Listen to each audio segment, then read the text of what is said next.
Hi, I'm looking at self-regulated learning and assessment for best results in the classroom. As a teacher, I'm excited to create a learning environment. It is a thrill to see when a concept is grasped. My experience has shown me, though, that yes, I do have to introduce the lesson, and often with examples, and almost always with words, and perhaps a demonstration as well. It is when students are doing it themselves, drawing the tonal values, writing a more dynamic sentence, working out the solution to a math problem, finding new questions, going deeper in their research, that the learning occurs. This is when you can see that the student has made some skill, technique, or concept theirs through demonstrating that they understand what is going on and that they are open to learn more. How do we get to that moment when the student has learned something new and is excited about learning more? It seems the student must be motivated. To get there, we as teachers try to make our classroom a learning environment. It's a place that is safe and welcoming, relatively comfortable, and where you can find resources you need to learn whatever is being taught. You need to provide a context for new knowledge, giving purpose and meaning to what is learned. Still, you need more than that. There has to be a desire to learn on the part of the students. They need to be self-motivated. Forcing someone to do something never works. This is not the way we want to run our classrooms. It drains joy and new possibilities out of students and is counterintuitive to learning. Another tough nut to crack is that the ultimate goal is from personal satisfaction, not from outside rewards. Yes, the occasional treat or gesture is good. Recognition is important. But recognition should come for the student's success as self-motivated learners, not so much for the end product. Letter grades will always fulfill recognition of the end product.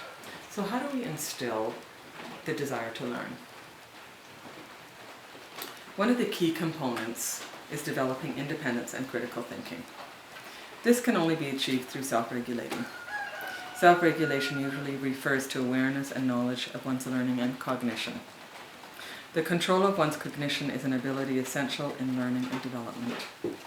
We have moved away from teacher-centered structuring of lessons, where lessons and expectations are delivered at students with little acknowledgement of the humanity sitting at the desks.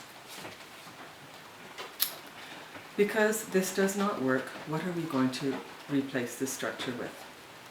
I believe that structure needs to be an inner understanding that you are responsible for yourself and, of course, your learning, as that is what will keep you responsible in a changing world. Being responsible for your life has inherent empowerment and satisfaction. We as teachers want our students to be the best they can be for their own sakes. Having self-regulated learning requires teachers build a relationship with a student rather than teach them directly. This can be challenging. As Collins notes, the technical rationality that shapes the modern practice of adult education is at odds with the pedagogical practice that seeks to involve teachers in a dialogical and egalitarian relationship with their students. What does this mean? If students are to be prepared for the bigger world, which I believe is the job of a teacher, they need to be able to find different solutions for the problems they are going to encounter. There are going to be some really big problems. And how will our students fare if they have little experience or confidence in their ability to grasp a situation and take responsibility? They need inner skills to be prepared, skills that allow them to look deeper and find their own natural curiosity to keep them open and able to use critical thinking. There will be peers or systems, for sure, that will discourage their pursuit, but through self-regulation, their sense of themselves can be stabilized in these situations. As L. Kramer Hayon and H. Telema wrote in a study in 1998, self-regulated learning is a metacognitive process as well as metamotivational. It comprises a series of actions of which the first goal is setting goals, including deliberately regarding the importance of selected goals. The next is planning and selection of appropriate strategies for goal accomplishment, and the final one is performance evaluation. Self-awareness, self-monitoring, and self-evaluation are critical attributes at all stages, and more specifically, the link between cognitive and affective aspects and the need for students to acquire control over their own motivation, emotional responses, and environmental distractions.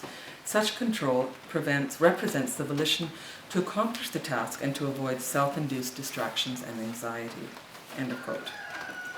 Studies show that self-regulated learners are more confident in their learning, they set goals to extend their knowledge, and are aware of the impact of their knowledge.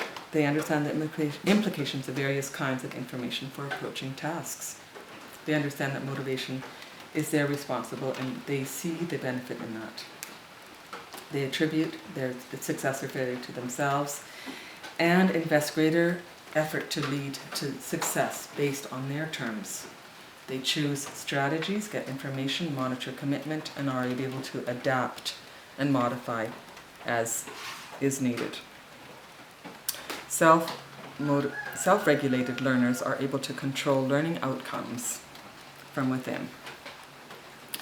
They are intrinsically motivated and show flexibility in taking on uncertain challenges in the classroom. So what can we do? Parents and teachers can start teaching children self-regulation at an early age. We make lists at home and get our kids involved. We can do the same in the classroom. There we also make lists of chores, a calendar that can be both, which can be advised by the students that are undertaking the chores on set days. Provide classroom with resources, number tables, word charts, trivia facts for students to use when they want to be or need to be inspired.